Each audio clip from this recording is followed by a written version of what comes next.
As I've worked across many hospitals, one of the things that tends to surprise people is that they forget we have a very young workforce that's coming in. As a matter of fact, the millennials, most of you may not know this. I'm a factoid junkie, so I'll be sharing some of these with you.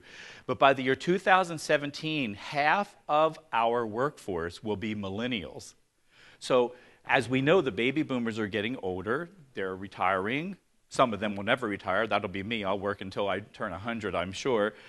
But we do have to think about this, and I think back to my own early days in nursing. We actually have new nurses who have never seen death, let alone a traumatic death, where they may have been a part of that. I just was speaking with some nurses, and they were talking. We brought up the two cases. There were two different cases on each coast where nurses just honestly made a medical error, but the patient died. One was an infant. She gave 10 times the normal dose of a medication. The baby went into a coma and died. And then the other was a code where somebody made a split decision, and it did result in something happening. Both of those nurses sadly committed suicide because the grief and trauma for them was so overwhelming. And it wasn't even necessarily the legal implications. When these cases were reviewed, it was that grief of what did I do and the bereavement. So we have young nurses who have never seen death. When we start talking about the grief models in a little while, almost every grief model that is out there, including Kubler-Ross, I'm sure everybody in the room knows Elizabeth Kubler-Ross.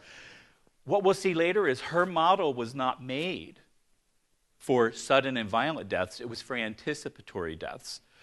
There also is a difference in impact that we will see later between a violent, sudden traumatic death and an anticipated death. Even though the research literature is now showing that you can have trauma from a suspected death. In other words, my mother is ill with cancer and she's been sick for the last 6 years. But as soon as I go out one day I go to the doctor's office or to the grocery store, she dies while I'm out. That can be traumatic, even though it was anticipatory. One of the other things, I see this with students as well as nurses in general, is here we are all day caring for families and the trauma that may come with that, but we also have to care for our own families. So we've got this very heavy burden, and then some will say, well, it's my job to do that. Well, in essence, it is our career goal to take care of families, but that doesn't mean we're immune to the trauma that can come from that. Another issue that comes up that we still have not done a very good job of in hospitals, and I don't have the answer, but I wish I did. If any of you have worked somewhere and there was a very sudden traumatic incident or a death, how much time do you really have to grieve at work? You don't. Back to work. Your patient puts on the call bite, and you're just finishing up a code, and the person died.